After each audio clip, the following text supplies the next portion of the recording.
Good morning and welcome again. And I know everybody had transportation issues this morning, me included, the dean included, so I'm glad to see that people are arriving. It's been quite a morning. So I am Doris Meissner, and I'm a senior fellow at the Migration Policy Institute. And for those of you who are regulars to this conference, and also for those who are new, we will tell you that we always now over the years have developed this panel as the first panel of the day, the kickoff panel of the day, which we call the State of Play panel. And today's title for the State of Play panel is An Unsettled Landscape, the state of play for immigration in an era of growing executive action and state involvement. As Andrew said at the beginning, and as is apparent from our choice of an invitation to Attorney General Tong as speakers, we're focusing on, with our keynotes, on state leaders, state-level leaders, because of the paralysis at the federal level and the real stasis that exists. And so we want to look and learn more about what's happening at other levels of government on immigration. However, we also want to do it in the context of broadly what is the environment in which immigration issues are playing themselves out these days. And so this panel is an effort to set the stage and lay out that landscape. And of course, you know, with what's happened in the last week around the issue of Florida and Martha's Vineyard, there certainly are issues that have become very much more topical even than when we organized ourselves to do this. But as always in this panel, we try to tap varying perspectives, and we try to look at broadly what's taking place one or two layers beneath the things that are just in tweets and in the headlines on a day-to-day basis. We have a wonderful panel this year to that end. And so let me quickly introduce them, and then you have full bios in your materials. So I'll just do a quick run, and then we'll go into a conversation. So first is Simon Rosenberg, who's the president of NDN, New Policy Institute. Next to Simon is Jorge Lima, who's the Vice President for Immigration and Economic Progress of Stand Together, and also the Senior Vice President for Policy of Americans for Prosperity. Next to Jorge is Caitlin Dickerson, who is a staff writer with The Atlantic, formerly the New York Times. You would have read her bylines. And then on the screen is Alex Alenikoff, who is not here with us today because it's a teaching day for him. And that's because Alex is the director of the Zolberg Institute on Migration and Mobility and university professor at the New School. He's also former Deputy High Commissioner of the United Nations High Commission for Refugees. And finally, I must say, he is the godfather of this conference. And so, Alex, even though I can't see you, well, I can see you a little bit on a laptop here. Other people in the room can see you. This is Godfather Thank You Day, because this conference really was generated during the time that Alex was the dean of the law school here. And so very, very pleased to have you with us, and we're looking to former deans and former deputy high commissioners for words of wisdom, which we will get to. So as I said, we will try to make this as much of a conversation as possible. I'm going to ask an opening question of each of our panelists, including Alex. And so they'll give you their thoughts, but then I've really encouraged that they talk among themselves, and that we really look at what it is that this rich group, richly experienced group of people actually have to offer. And then, of course, we'll go to audience Q&A, and in the same way with the microphones, if you would come to the microphones. So with that, Simon, I'm going to start with you, which is why I have you seated in the order you have seated in, so I can see you in those ways.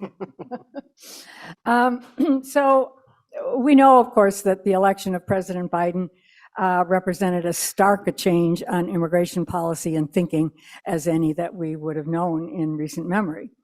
And it started off right that way on Inauguration Day. I think that there were 10 executive orders that were issued on Inauguration Day. 7 of them had to do with immigration actions.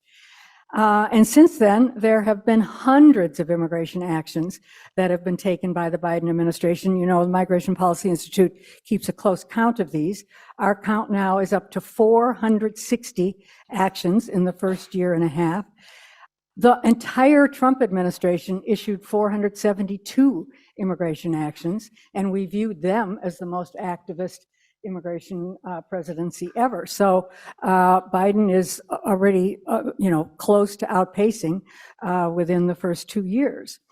And those actions have impacted the lives of thousands, arguably, depending on how you count, millions of immigrants in this country in a range of ways, by broadening TPS, reverting to public charge rule of earlier times, et cetera. But we hear very little about it. We hear very little about those things that have been taken, many of them big actions that involve complex regulatory procedures, et cetera. And certainly the public is almost entirely unaware of the range of actions that have been taken across the immigration system. So what do you think? Is that intentional? Is that intentional? And if so, why? And if not, why aren't they touting more of what it is that they've actually been doing? Why is it that the administration is leaving it to critics, especially red state governors, to define them on immigration, given the incredible visibility they gave to immigration from the get-go? Well, Doris, thanks for the easy question, and also just thank you for the opportunity to be here. It's great to always be with you in a subject where there's often more heat than light. It's just nice to be here with you, having a sensible conversation about complex issues. And so it's great to be with all of you. I see many old friends from the immigration wars here over the last 20 years. I would just say this, that I think that the Biden team, going all the way back to the election, was always had a discipline in their public communications where they believed it was very important for them to stay very focused on the 2 or 3 things that were most important, because they understood that breaking through in a very noisy and crowded information environment was hard. And so that discipline of staying very focused on the 2 or 3 most important things has carried on through the administration. And I think that as important as these issues are, and many of us have worked tirelessly on these issues for a long time, I think that to be fair to Joe Biden, I mean, he got a lot of other things done in the last 2 years. I mean, we've had Afghanistan and the Ukraine, the battle in Ukraine, the incredibly ambitious domestic agenda. And I think there was always a sense that he needed to sell those things and get those things done first, and that there was a set of priorities, and that this perhaps had fallen back to not a second tier of action, but a second tier of public communication. I think we have an opportunity. My optimism about this is that I think a combination of things have set it up so that maybe in the next 2 years, we can re-engage the public and Congress in a meaningful way. And I think there are 3 things that could create that opportunity. And this is potentially a different immigration conversation than we've been having over the last 2 decades. The first is just obviously the actions by red state governors right now, which is putting this issue back in the forefront after it had been in the second tier or third tier of the conversation. It's the Republicans are trying to make this a top tier issue, and it means that the administration has to engage. They have no choice, and so I think that's creating a different environment. The second thing is that I think the workforce challenges in the United States right now are creating a really interesting opening for us. We have worker shortages. It's legitimate. We know what happened during the Trump administration. 2 to 3 million immigrants who usually come didn't come, and this is creating cascading challenges for businesses all across the country. And I think when you add on top of that the enormous and historic investments we've made in chip manufacturing and infrastructure and clean energy and domestic manufacturing, we're going to need a lot more workers, and we're going to need a lot more workers with certain types of skills. And this is going to create a big conversation, I think, in the next 2 years about, how do we have the workforce required to grow the economy that we want to all see, and based on the hundreds and hundreds of billions of dollars of investments that have been made in these new in this new American economy.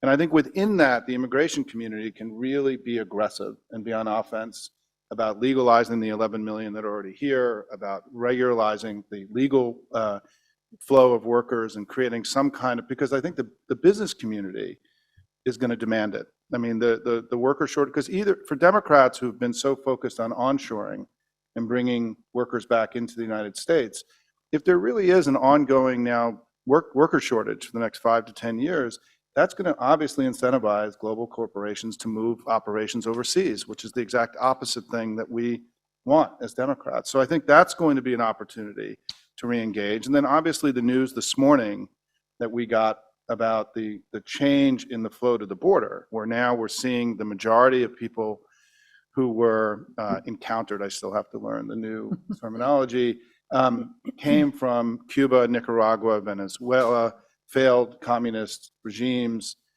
is going to change the understanding of asylum in a way that may actually bring Republicans into this conversation in a way that was difficult up until this point. And so I think these three things together, right, the engagement of the Republican governors in the grandstanding, and I'm sure we're going to have a robust conversation about this today, and I'm being charitable in the way I'm describing it, the workforce challenges that we face that are going to create a big conversation about that I think is a real opening for the immigration community. And third is the new realities on the border and asylum, and recognizing we have an opportunity to really explain what asylum is in a way that has obviously been wildly mischaracterized by many in the debate over the last few months. So I'm an optimist, perhaps, that over the next 2 years we can advance the ball. Well, I'm glad to have us start with some optimism,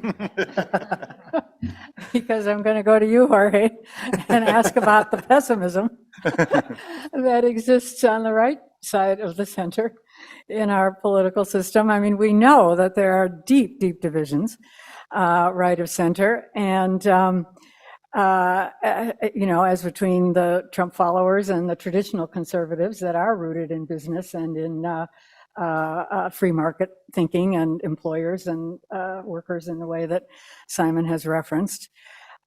Those voices seem to have gone entirely underground. And so, is there any real pro-immigrant critical mass right of center these days? And how are those voices using their influence, if at all?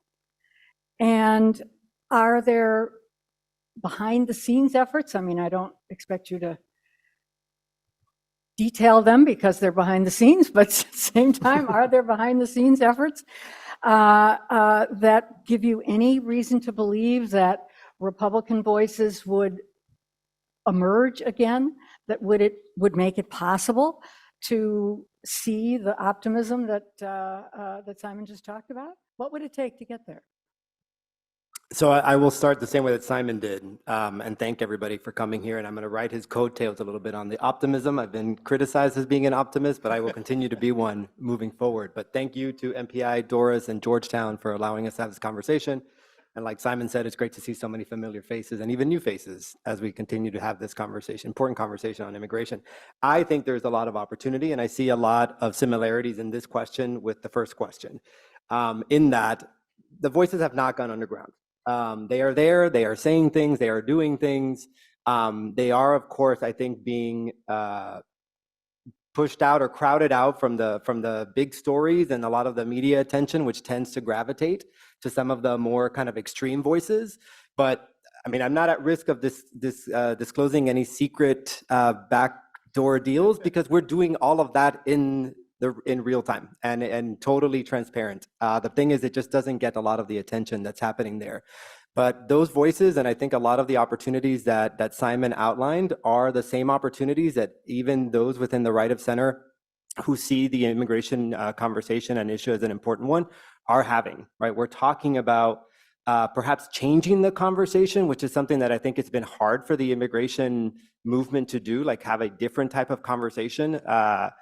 But I think that's what it will require. And there are people who are eager to have that conversation and talk about immigration just in a different way. And the way you prioritize things, say things, and I know it's not a fun exercise to do, but it's one of those where I think there's a ripe conversation to be had. I think we're going to have some hurdles. You've got 2 years, and right after the midterms, everyone in DC in particular will quickly pivot to presidential status elections. That makes it all the more difficult. But I've been encouraged by people who tell me that quite often the immigration bills have passed during divided Congress, have passed during election years. And so there's actually an opportunity, I think, again, if you have different types of conversations. We saw some of that last year. I think President Biden did a great job kicking off his administration, not just with the actions that you detailed, Doris, but going out and talking to the American public. Both of his State of the Unions talked about finding the common ground. Where do we want to talk about security and legalization and workforce, right? How do you bring those two together? Now, he said those things, and unfortunately, the conversation doesn't continue from there, which I think is the opportunity that I'm trying to describe. And if you see more leaders engage in that way, I think there would be a ripe opportunity to have that. Again, we're up against some pretty big hurdles. There are voices and cracks, I would argue, on both sides. That actually benefit from the status quo and want to keep it the way it is. But I think there is a majority of people who want to see this issue addressed. But it's going to take a different way of engaging on that issue. Why are folks right now talking about it on the Republican side? I think it's very obvious. It is the #2 issue for Republican voters by far, right? Like you see the economy, and right after that is immigration. On the Democratic voter side, immigration's issue number 5 or 6. So why aren't Democrats talking about it, and why are Republicans talking about it? It's because what their voters want to hear.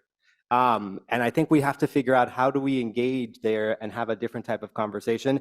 The only thing I would change, not change really, but just add to Simon's list, I think the Supreme Court is going to play a big role. And I know we have a different session on that coming up, but as we see the DACA case continue to push through the Supreme Court, I think right now, unfortunately, Congress is going to act in moments of crisis.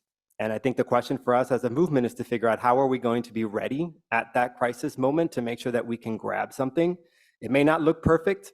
And we're seeing those examples from criminal justice reform that happened a couple years ago. I think the gun reforms that happened recently. If there is a moment and a crisis and Congress finds itself ready to act, how are we going to be ready to be able to help Congress see the opportunity and actually seize it, even if the bill itself is not perfect, but could be that first step that starts to take us in a different direction than the one we've been in for the past 30 years. So to directly answer your question, I am optimistic, just as Simon is. I think we've got to have some conversations to get it started, but the voices are there on the right of center. People, I mean, we can go into a number of details, but one in particular I will mention is the Alliance for New Immigration Consensus. That one was started last year with a lot of right of center voices who have been very vocal over the past year and intend to be much more vocal over the coming years.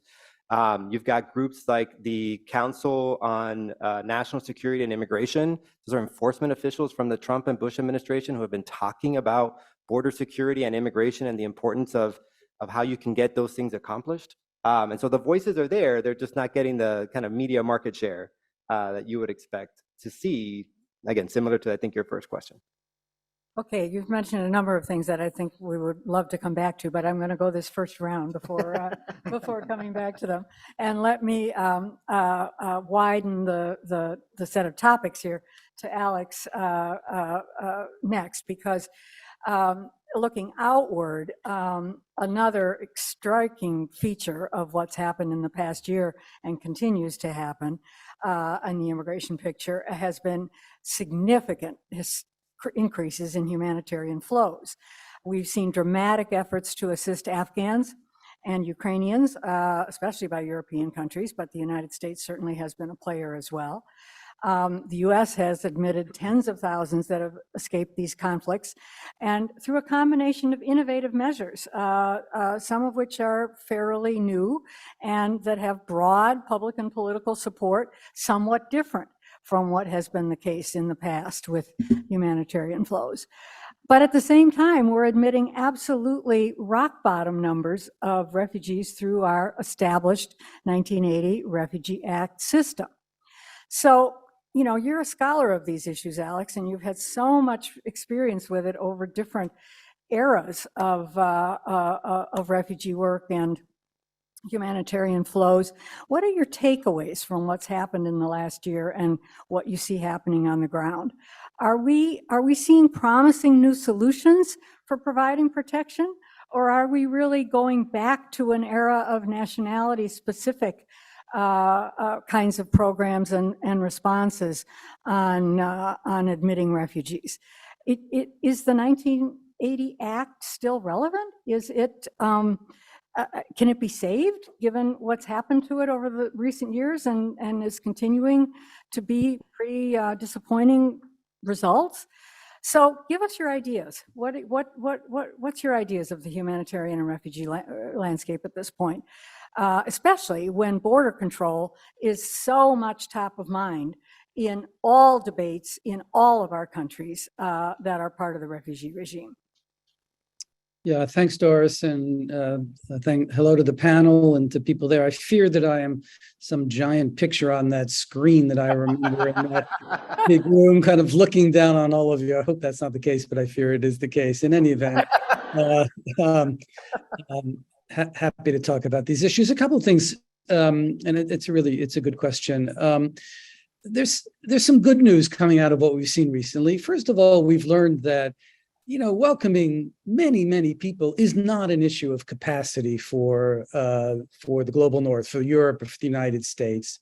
As many Ukrainians have left the country as Syrians left 5-6 years earlier, when people thought the numbers were so huge and couldn't be tolerated. But the Ukrainians have moved quite readily into the EU, and many will be coming here. So developed states can respond to very large flows, and it's going to be hard to argue against that in the future, what we've seen. Secondly, as you mentioned, Doris, the responses have been flexible. Afghans were paroled into the United States, not given refugee determinations overseas.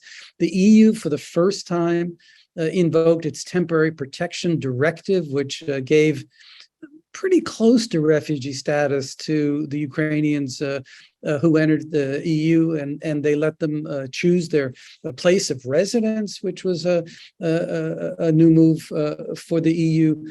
So these are good things. But a couple of concerns, I think, implicit in your question is, if you move to these more flexible situations, will you be watering down the protections that refugees receive? This has always been UNHCR's concern about new kinds of classifications of forced migrants, that inevitably it'll water down these very strong international protections, and as you say, maybe undermine the Refugee Act. I don't think that'll happen. I think the numbers are low, as we all know, because of the infrastructure problems that were created by the Trump cutbacks. But I think those will be brought back, and we will bring people in an orderly way from many other countries around the world, as we have.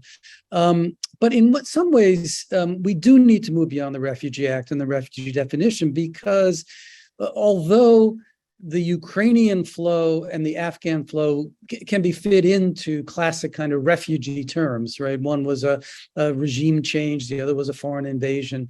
The big questions coming don't easily fit in. Simon mentioned the Venezuelans now at the border. As many Venezuelans have left Venezuela as Ukrainians have left the Ukraine, or about 6 or 7 million, and they've been received around the region.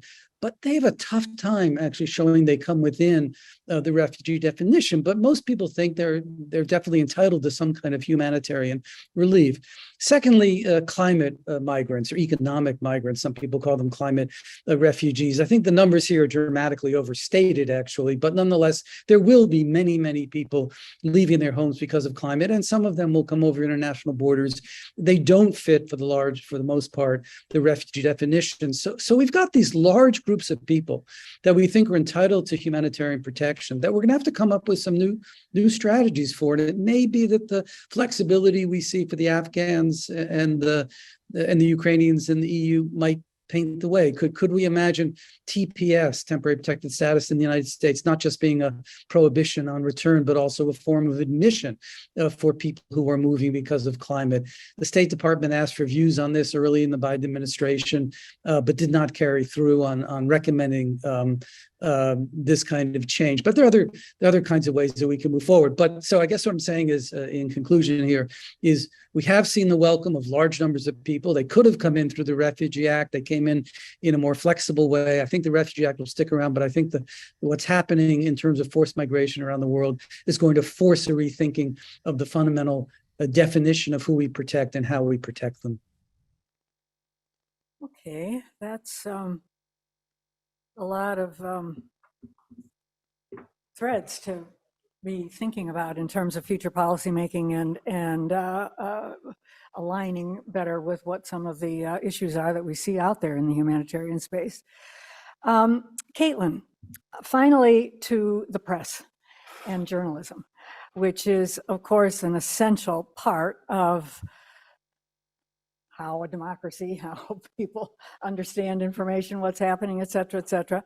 And, you know, there have always been criticisms that coverage of immigration issues focuses almost so heavily on specific cases, specific anecdotal as compared to more systemic kinds of work. And, you know, that's to be expected. Obviously, cases are very compelling and people's circumstances are very compelling. But you've done this just unbelievable deep dive in a way that I don't think has been done before on the immigration system, with the look that you took at separation of families that was recently published in the Atlantic.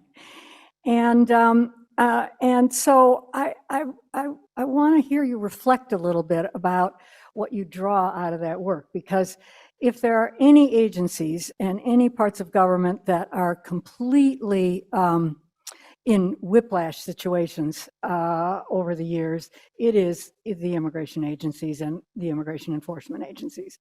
And, you know, institutions are institutions. I mean, they thrive on stability and on continuity. And that's exactly the opposite of what takes place in immigration, particularly as between the prior 4 years and now. But there's a longer history to that.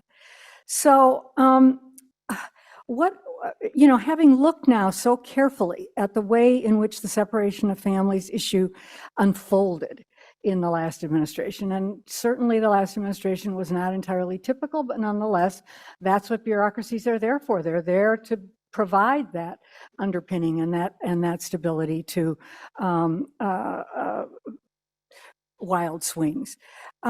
What do you see as some of the operational and organizational challenges, the culture challenges that come with implementing different policies in the way that this administration has been trying to implement them?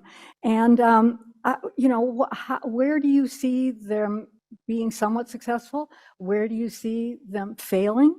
What kinds of expectations should we have of agencies like this, given the polarization, the litigation, the controversy in general that surrounds their missions and the work that they're asked to do?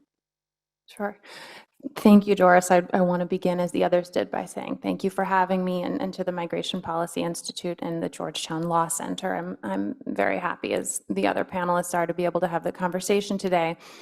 And I think you're right that though we've seen this very dramatic whiplash in the posture that our country's leadership has taken toward immigrants, I think in the transition from Trump to Biden, but also from Obama to Trump, much of the apparatus that actually enforces the policies and the boots on the ground that I thought I would focus on a little bit today within the Border Patrol and within ICE in particular, those folks have largely remained the same. And as you're sort of alluding to here, when you have these dramatic shifts in orders and edicts and directives, it has bred a lot of disillusionment, a lot of resentment and frustration that I actually think has an impact on the implementation of various policies. And I think that family separation is an example of that. So I'm going to go back a little bit to help set up, I think, the challenges before the Biden administration today.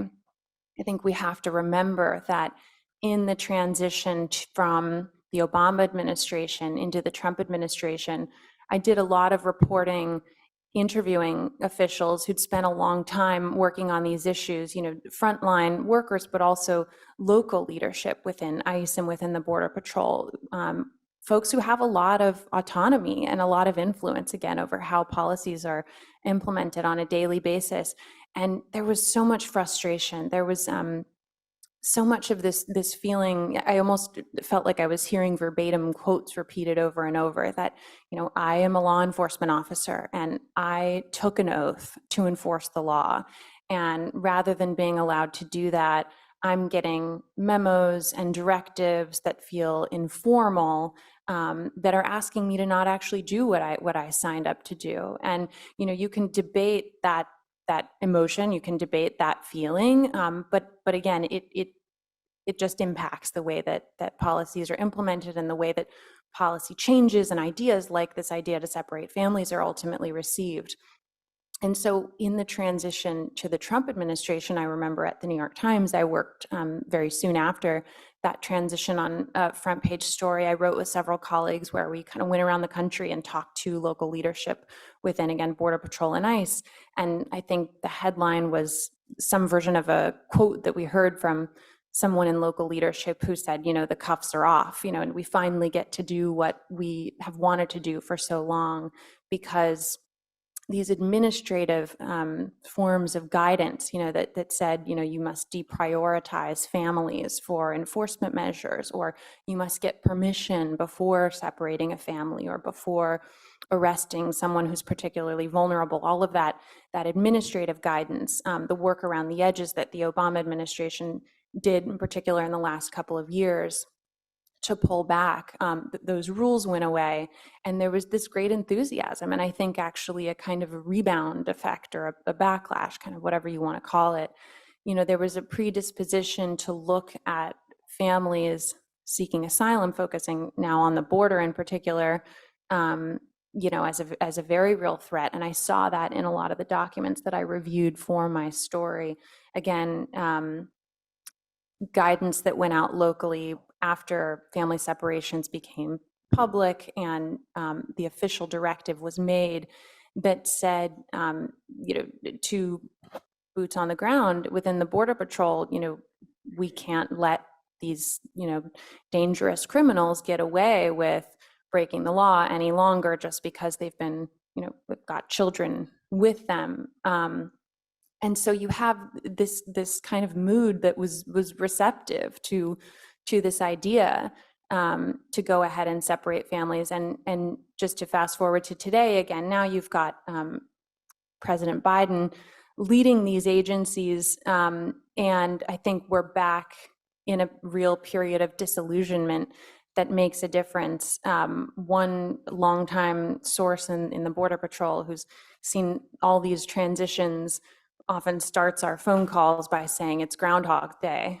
And so it really has, I think, an overall sort of erosion effect in terms of the sense that we have a functioning system, that there's a legitimacy to the system. I think that there are a lot of people who've worked on these issues for a long time on the enforcement side who sort of repeat this refrain: if you want to sort of change the law, change the law. Don't just focus on the administrative changes that a White House can make, go through Congress, do it kind of the right way. And, regardless sort of how people feel about that position, like, these are the individuals who do the work on a daily basis. And, that was, I think, a really important takeaway from my reporting on family separation, is that a lot of people immediately wanted to sort of focus on Stephen Miller and President Trump's chief immigration advisor, who pushed very hard for that to come to be, focus on Kirstjen Nielsen, who was the Homeland Security Secretary at the time. But the reality was, and I learned kind of in granular detail, that policy never could have come to be without a lot of support from the inside, and also without a lot of sort of tacit acceptance and sort of lack of leadership, lack of perceived agency among people who could have and now say they wish they had stood up and tried to prevent that from happening, but didn't do so. So that's sort of a challenge or a set of challenges that are organizational, operational, that I think the Biden administration is facing now from within its ranks on the front lines. And let's see, the bureaucracy, which you alluded to, is sort of a separate beast, a very large group of people who also feel whiplashed and disempowered oftentimes. So I think, one other point I wanted to make, you asked, how successful has the Biden administration been in implementing its goals for immigration? There's been a lot of administrative work, as you said, but there was also a very ambitious plan that was introduced, a legislative plan that was introduced at the outset of the Biden administration. And I feel I would be remiss if I didn't acknowledge that we haven't seen progress, significant progress on that effort. And in following up in my reporting on family separation, I've been talking to a lot of congressional staff and members of Congress about where legislative progress stands on that issue, on immigration in general. It doesn't look good. There's very little enthusiasm. Again, I feel like saying it's Groundhog Day because, having covered this issue and sort of been left at the altar on congressional reform so many times, each time you think like maybe they're actually going to get over the line and they don't. It's surprising and also not that we're back where we've been so many times. And I was thinking about what you said, Jorge, on, the reality that a lot of times Congress does move forward in times of crisis, and who's ready to grab, whatever opportunity exists, imperfect as it may be, which is such a good point. And my reporting suggests that the people who are ready to grab an opportunity in crisis are those who are orchestrating stunts, involving human lives right now. Those are the folks who are in agreement on sort of what they want to achieve. So the further right conservatives, even if you had sort of a moment of crisis where you had moderate conservatives who wanted to do something, a combination of legalization, of expansion of work-related, employment-related visas, but also, a more robust form of enforcement, sort of cleaning up of what enforcement looks like in a way that felt more organized, more intentional. There aren't a lot of people for those moderate Republicans, if they exist. I mean, I'd love to know who you have in mind, Jorge, but there aren't a lot of people on the left for them to link hands with. And and what I'm learning is that it's not just, the sort of far right conservatives who are blocking Democrats from changing anything in Congress right now. It's also moderate Democrats, and even following family separation, this moment of relative unity. I mean, certainly when you look back at the last couple decades on immigration, real relative unity. When you look at bills that were put forward to outlaw that from happening again in the future, and some of which went broader, incorporated other immigration issues as well, you didn't have moderate Democrats sign on to co-sponsor those bills. You saw the same members of the progressive left that are typically loudest on this issue, sort of standing out there alone. And so when I call them up now in September of 2022, we don't have the votes. That's what they say. So, the Biden administration has an uncooperative Congress, but I just in closing, think a lot about how I kept hearing in my reporting on family separations, sort of people who are in close communication and have close ties to Stephen Miller. They would talk and brag about how, we were willing to take some arrows, is how they would put it. We knew that some people weren't going to like what we wanted to do, but we believed so strongly in it that we actually didn't care. We knew that some people were going to like it, and so we just did it anyway. And I think a lot of my reporting leading into the Biden administration suggested that there was hope from within the bureaucracy, from within, people who were coming into these roles as political appointees, that, the Biden administration would embrace some of that kind of fearlessness and just say, yes, not everybody's going to love this. And in fact, I've looked back centuries. The United States has never passed an immigration law that everybody agreed on. Like, let me assure you that that day isn't coming. It's always been a fight, and often an ugly fight. But I think that, the Biden administration is going to have to kind of embrace some fearlessness and some willingness to upset people, to decide on a proactive message, not just a defensive message, but what is it that we want to achieve, and how do we convince the public of it when it's not the number 2 issue for Democratic voters, it's the number 5 or 6 or 7 issue. It doesn't have to be that way. I think that speaks to sort of a lack of good information out there. So I think those are some of the things that are contributing, in my view, to the stalemate we're in. All right, you've raised some really, really good points, and they're very good points in terms of following up on the optimism of the 2 gentlemen to my right.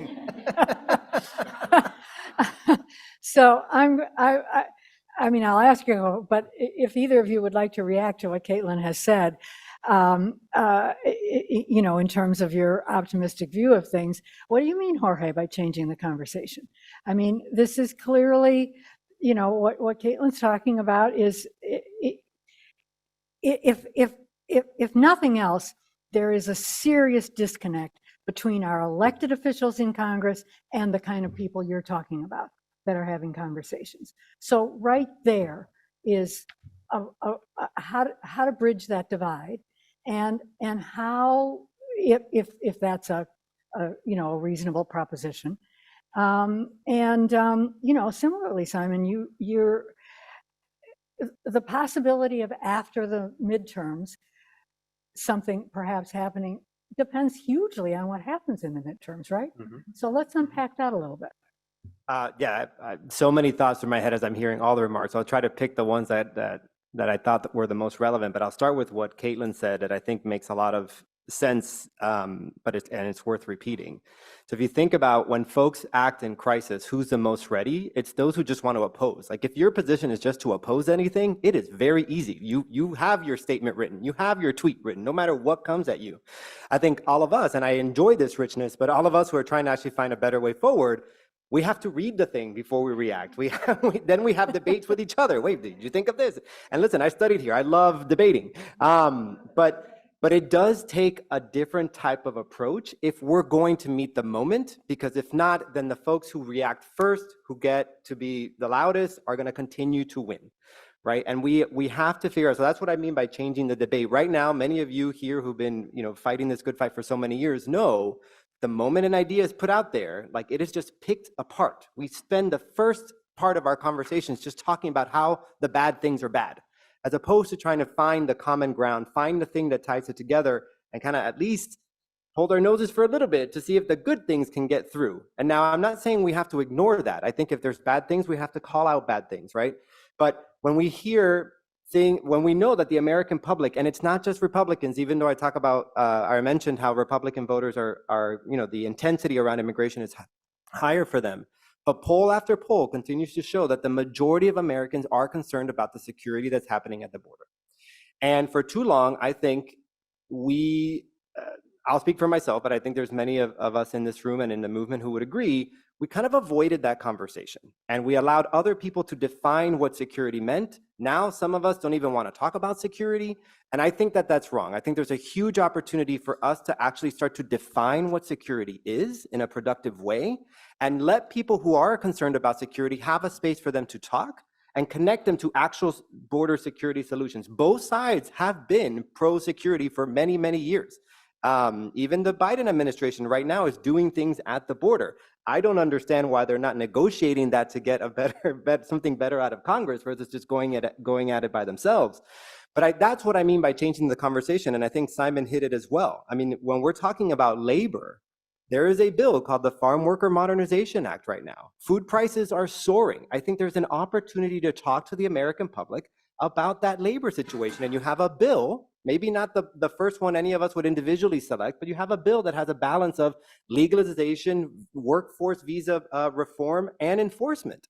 And it has passed the House with more than 30 Republican votes. It is waiting in the Senate where a Republican and a Democrat co-sponsor are talking the final negotiations, hopefully. But there's a real opportunity there. And I think you can have a different conversation with the American people. To be honest, I think the American people are tired of talking about immigration, right? They view it as extremely divisive. Those who agree, and it's the majority of us, are exhausted because they feel you have to come into that conversation from a defensive posture. I'm guilty. I felt it this morning, like, man, what am I going to get myself into, right? But you find that there's opportunities to really talk about this. You mentioned the refugee program. Right now, a lot of Americans are sympathetic to the Afghan and the Ukrainian refugees. What are we doing with that opportunity so that folks can see the richness there and then expand that so that we don't have a declining refugee program? If people are excited to talk about those two, how do we lean into that? Not say, oh, I can't just talk about those two groups, right? How do we meet people to have that conversation and then expand it versus just pushing folks away when they don't open with the opening line that we want? That's what I mean about changing the conversation. I do think we have to be there for a lot of the more moderates. Not only are they facing pushback from their own primary voters, but increasingly this political season, we saw that even the other side is jumping in. Pete Myers, right? Like we are losing the moderates because both sides are starting to attack them, right? And we have to be there again to try to promote and illustrate that there is support for this. It's not easy, right? I won't pretend that I can just say it and magically happen. Many of us have been trying to do exactly that for years. But I think the more of us who focus on that, that's where I see the optimism, because I truly do see an opportunity there if we're able to change the way we're approaching it. I'm going to try to tick off a few things. I left out a fourth in my reasons for optimism about how over the next 2 years there's going to be new opportunities to re-engage public and Congress, is that the Republicans also have this belief now that they can win Hispanic voters, which I think may be wish casting, which is the new term being used, but this also creates an opening where the conflict between the xenophobic, racist sort of elements of the Republican Party and then this other part of the Republican Party that is excited about winning over Hispanics and Latinos is going to be an interesting dynamic that's also new, because I think after Bush left, there really wasn't a major emphasis in the Republican Party about winning over Latino voters, and so that's also creating a reason for optimism. There's so much that's been put on the table. Let me try to say a couple things quickly. And Caitlin, I really appreciate your insights. And Alex, I agree with you in the opportunity. And it's what I was getting at, is the way that we do our entire refugee asylum system and legal flow. There's an opportunity to rethink all of this now, given global events. And I think it's important that we try to look at it holistically, right? That all the pieces look together. How many people do we want coming into the country every year? What pots are they going to come from, right?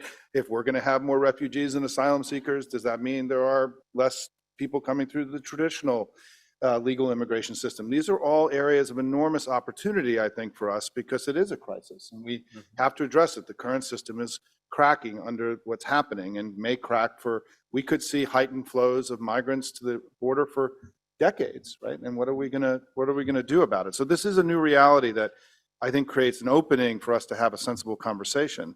I do want to say one thing, as somebody who's worked on this issue on the Democratic side, is that most voters view the immigration issue. There are two just basic public opinion things I want to just say. One is that the public is overwhelmingly with the Democrats on this issue, right? 55, 60, 65% want to move some form of comprehensive immigration reform. That's the thing we don't really talk about anymore. And those numbers have been very consistent for a long period of time. So despite sort of what's happened to the Republican Party, the broad American public is still very open to immigration and immigrants, right, at a basic level. But what they also know is that the system is terribly broken and they want it fixed. And for many voters, this issue is a sign of political dysfunction and of weak leadership. And that's the prism in which that they're seeing it, which is why Democrats use this phrase for a long time, we want to fix the broken immigration system, right? Because it just was seen as like, come on, you guys, this is just so stupid, go fix it.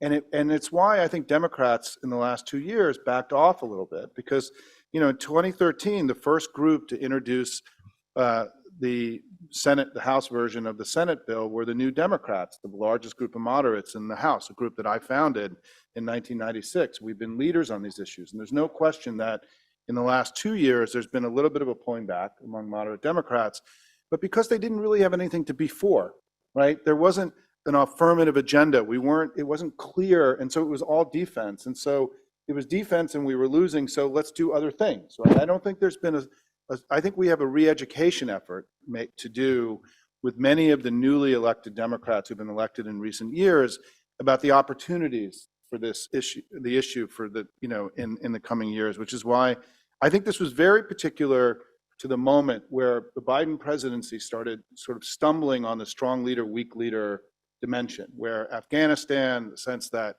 the COVID wasn't managed and the border seemed chaotic, and all of a sudden Biden just wasn't really in control of events. And so people wanted to look the other way. That's changing, by the way, right? His approval rating has come way back. There's a sense now that this is the president that we elected. He was not old, but he was experienced, right? And he could get and manage complex things, which is why I think that, and to go to Doris's question, obviously what happens with the election is going to really matter.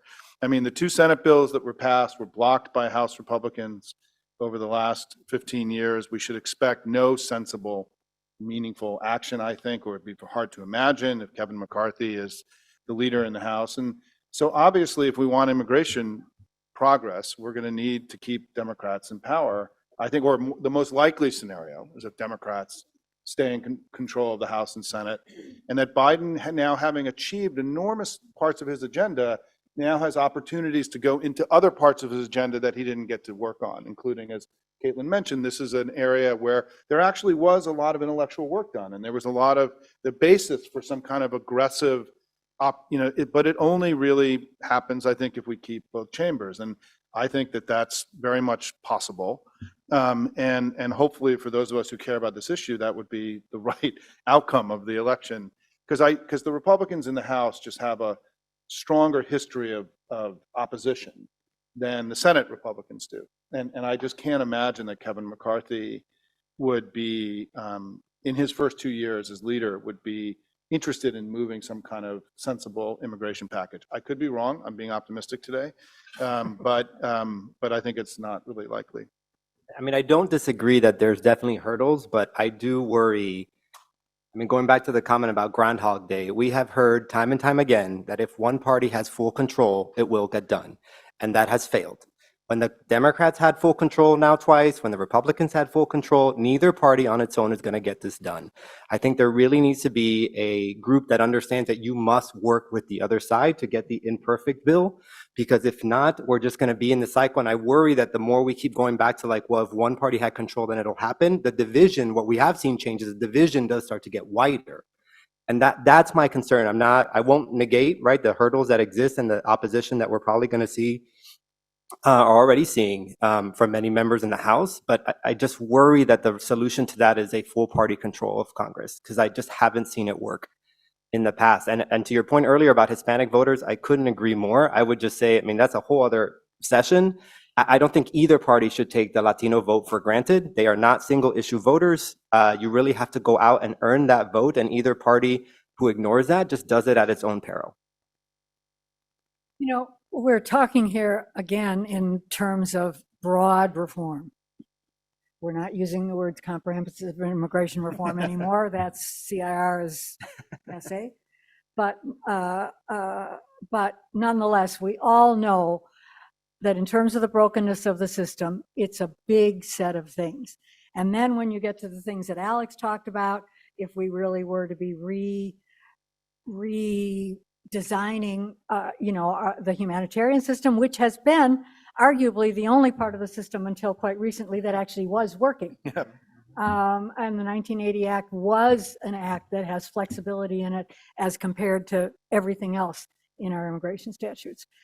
But, you know, there is very little real political appetite for broad reforms. And they are harder to pull off, and they bring all of the encumbrances of more fighting, constituencies within them, et cetera. I think, you know, we as policy people want to talk about big, broad things, good grief, but they're not going to happen in the near term. So what are the small bore things that maybe could get aligned with the optimism that you're expressing, that would at least make it clear that if you pass, let's say, a DACA measure, the sun actually will rise the next morning? So you mentioned the Supreme Court. I mean, that may, I think you did, Simon, that, No. or you did, I'm sorry, that the Supreme Court decision is really, I mean, if DACA actually is put onto ice by the circuit and the Supreme Court, is that enough to break this logjam that's in the Congress? Again, I'd probably be criticized for the optimism, but I think so, right? Only because we saw it last time. So during the Trump administration, when we were in the similar case, you saw the conversations move forward up until the courts took it back, right? And allowed the program to exist. And that's when Congress went away. And so I think if you really, and it's unfortunate because we have been, you know, on the side of dreamers and trying to solve this for many years. And I don't think we need to waste another second of keeping dreamers in this uncertainty.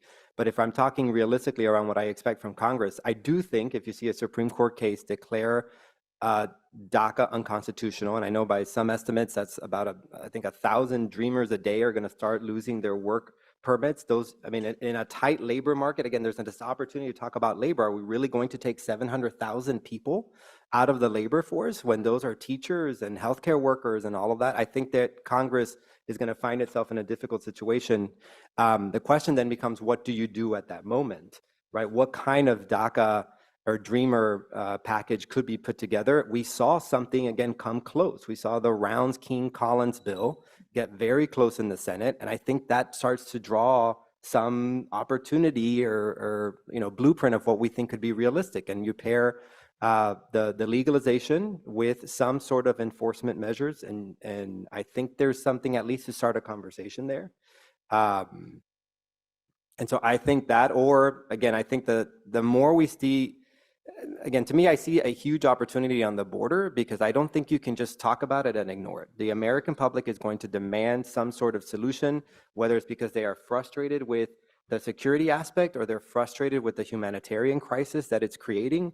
I mean, we are seeing people literally die in these vans. Now we're seeing them be, you know, sent around to different cities or bused or planed. I think there's a huge humanitarian crisis that people are just going to not tolerate anymore. And so I think there may be a boiling point there. You know, you mentioned how the changing demographics that just came out, but it's also the number, right? 2 million. Now it's another record, right? People are going to get tired of hearing this. And I think that could also prompt some sort of negotiation. Again, I think that one's a harder one, but I do think those are the types of things, or the last one, I think we all mentioned it, but the labor economic situation.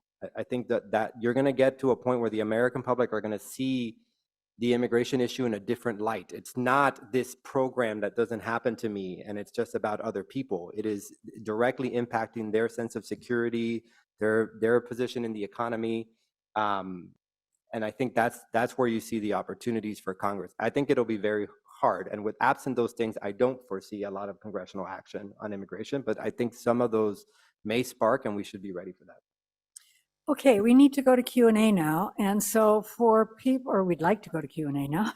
So for people to come up to the mics, please do. And while you're coming up to the mics, let me take a question from the virtual audience, which does have to do with looking back at history for possibilities here. And that is a reference to the Hesburgh Commission.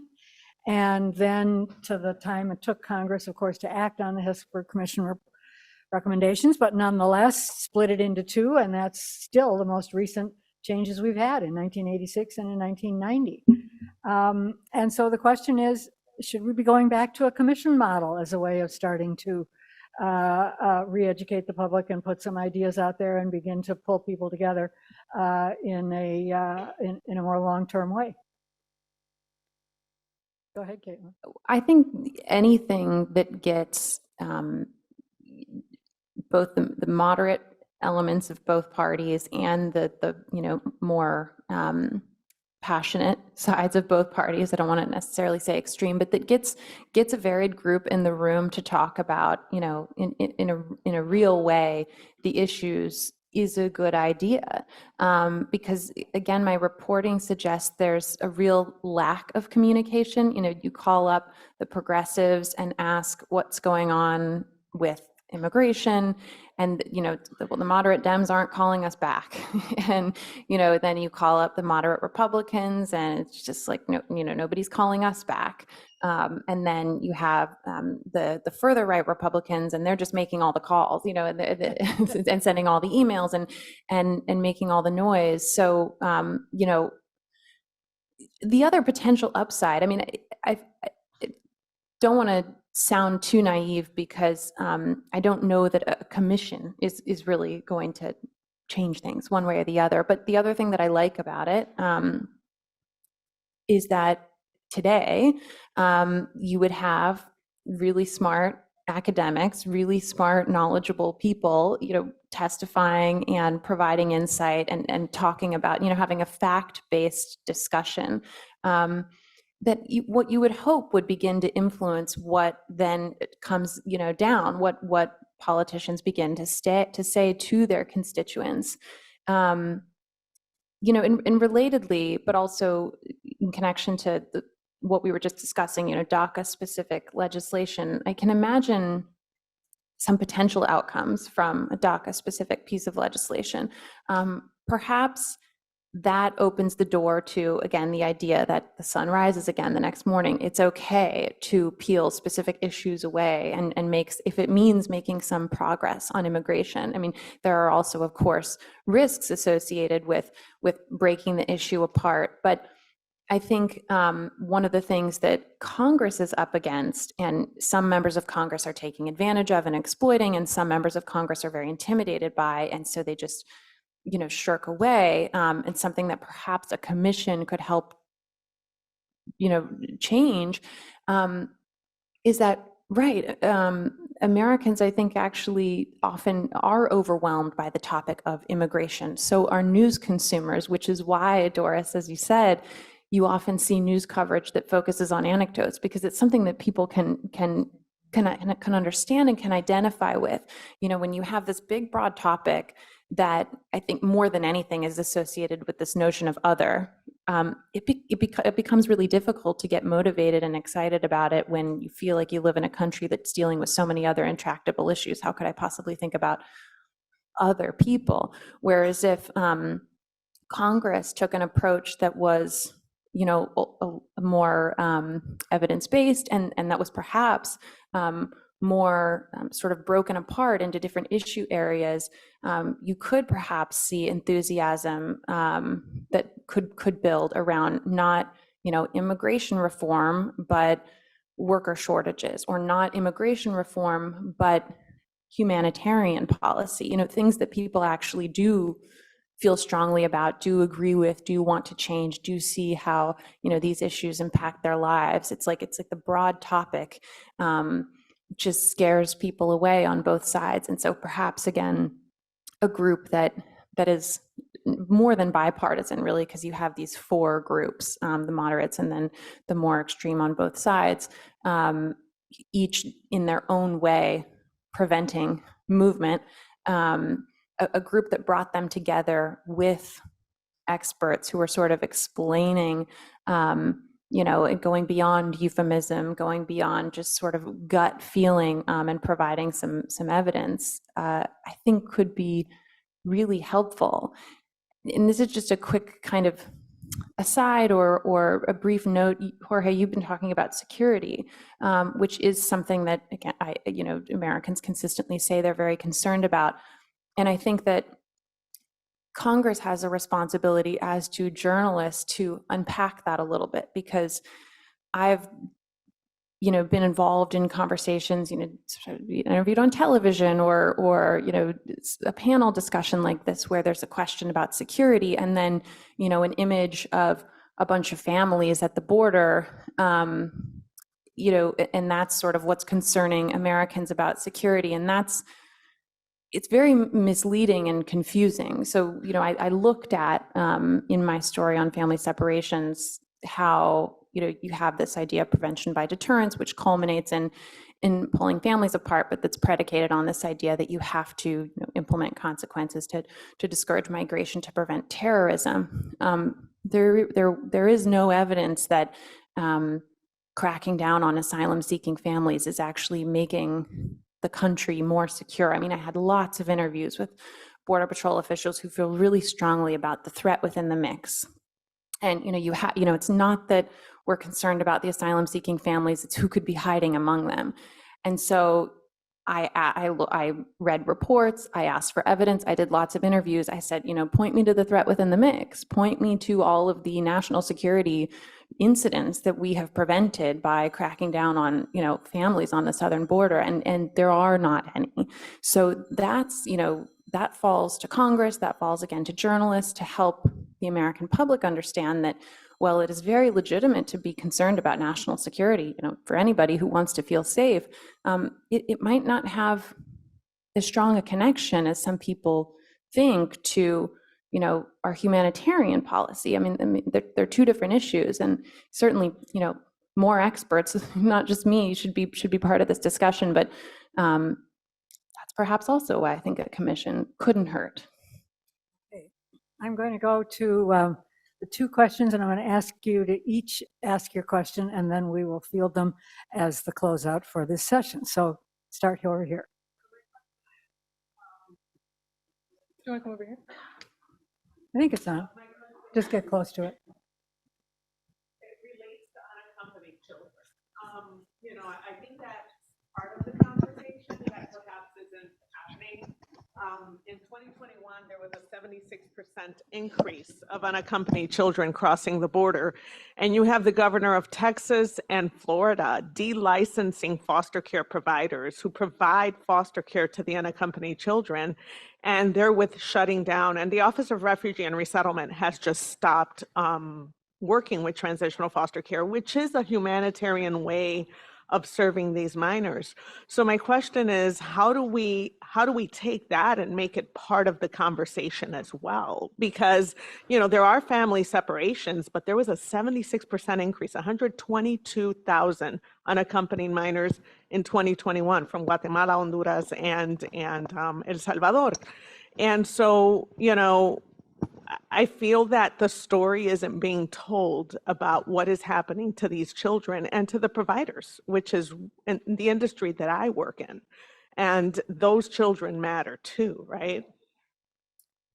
Good point. Yes, here. All right, great, this works now.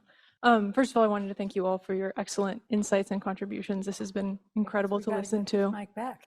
Oh, sorry, Oh, there we go. I must There have we just been far away. So first of all, I want to thank you all for your excellent contributions and insights. It's been incredible to listen to you all, especially Caitlin. I wanted to thank you. I'm a statistician at the Department of Homeland Security, so your work on family separation was really needed, and I think a good wake-up call to a lot of people.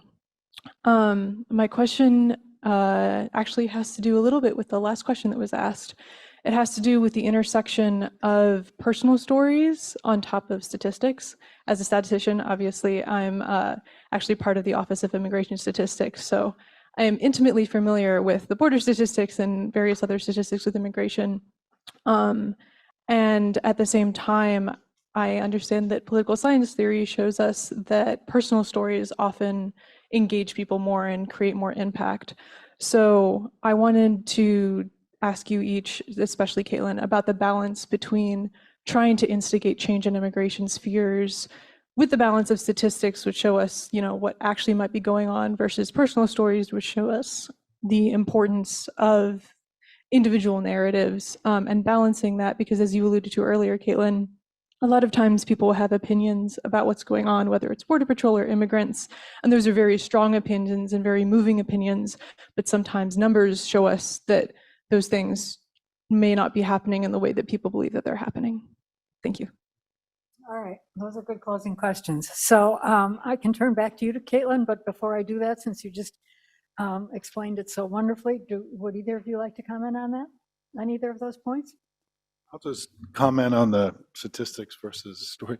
That's politics, right? I mean, it's a great question. And, you know, I run a think tank and I produce a lot of analytical stuff. And I think there's two audiences, right? I mean, it's important that we try to give policymakers who want to know what's happening and actually care about the truth, the data that they need to make informed decisions. And so this kind of work that you're doing and the work that all of us who produce analytical studies and data, this stuff really matters. I mean, I've been working with members of Congress for 30 years here, and they repeat, many of them actually read, and their staff read these things, not all of them, right?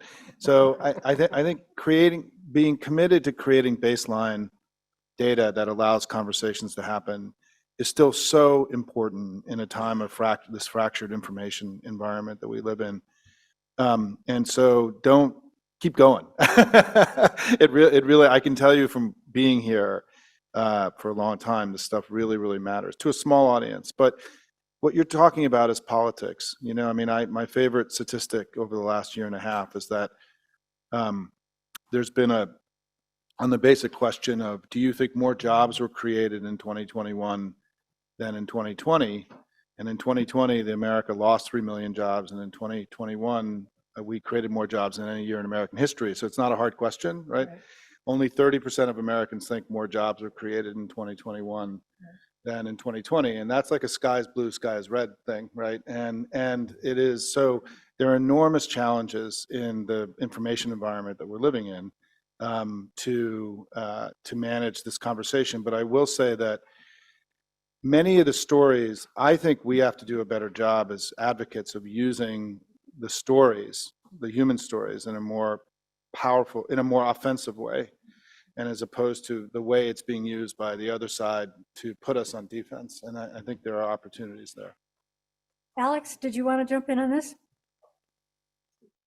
Just really quickly, I'm skeptical of two things. I'm skeptical of data, a change in people's views. No, I'm serious. I mean, I've been in this business a long time and generate a lot of data. And Doris, you and I have written a lot of reports, and I don't think they influence public opinion significantly. And I think they influence, as Simon just said, they can influence policymakers. Secondly, I'm skeptical of any legislation, significant legislation coming forward other than perhaps a DACA bill. So I think what is needed is very aggressive executive branch action, even if some of it gets stopped in the courts, but they ought to imagine the world that they want on immigration and produce it through very robust executive action. Even if you get stopped down the road, you will have created a situation on the ground that's going to be hard to unwind if you take care of asylum seekers in the right way, or you know. One last thing, Darcy, you used to talk about many years ago, your phrase was a border that works. And I'm not sure why the Democrats don't tell that story. Biden doesn't tell that story. Yes, we had 2 million encounters, but that means we stopped 2 million people. It's less than that because they're repeaters there.